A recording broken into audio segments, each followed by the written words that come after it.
Back on Sportsbet, betting inside today. Time for Big Game Breakdown. As always, live odds, sportsbookreview.com. Game number one, TCU and West Virginia. Mountaineers at home, 6.5, 65.5 the total. Couple of great games so far since both teams came into the Big 12 in Morgantown. 2014, TCU won on a last-second field goal, 31-30. 2012, TCU won 39-38 in double overtime. TCU routed West Virginia at home last year, 40-10. TCU off the bye.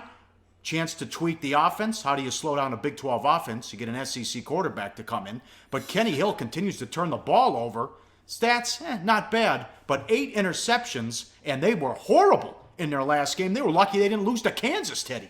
Yeah, they probably should have lost to Kansas. And coming off the bye, I think it's a chance for Gary Patterson to really crack the whip a little bit after that poor showing. Quote, "I'm one of those guys. I'm going to press people to be the best they can be.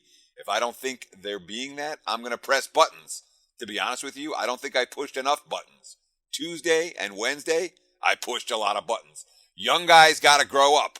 You can't wait for their time to grow up. I hear people say, well, they'll grow up in time. I'm one of those guys that you have to push people to do as much as you can and handle as much as they can handle. We make practice hard. So when you get to a ball game, it's easy.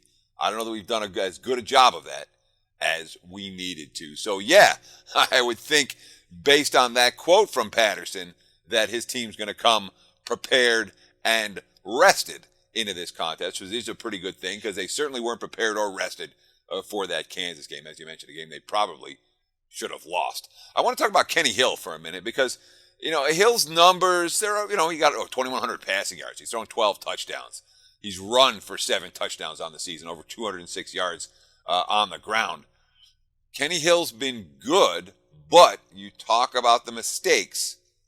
This is a defense that can force teams into making a whole lot of mistakes, can't it, Paulie? Yes, and I like what this West Virginia, I watched the entire game against Texas Tech. Holgerson's trying to build a Big 12 defense with Gibson, the defensive coordinator, and they really pushed around Texas Tech.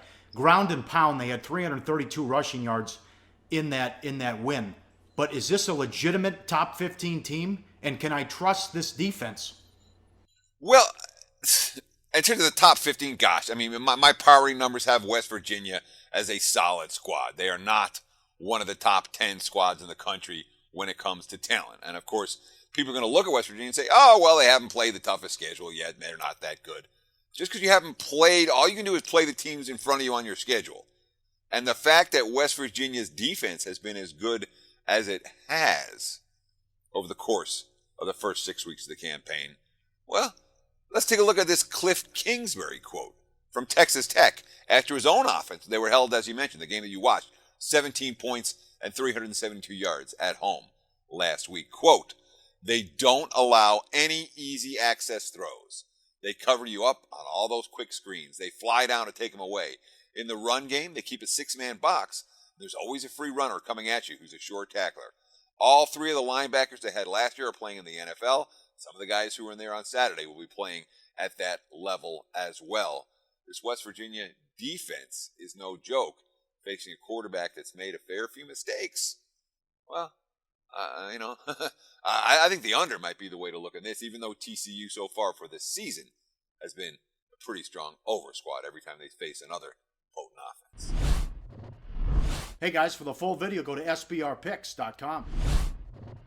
So we're giving you picks every day, and you're probably making your own as well. Be sure to participate in SBR's weekly Twitter Bankroll Challenge. Just post your picks on Twitter with @SBRSportsPicks and the hashtag BetSBR before 1 p.m. Eastern Standard Time every day, Monday through Friday. We'll be betting your picks, and if the bankroll is positive at the end of the week, you could win the profits. Picks must be of events taking place that day and available in at least one of the major sportsbooks shown in our Best Sportsbooks page.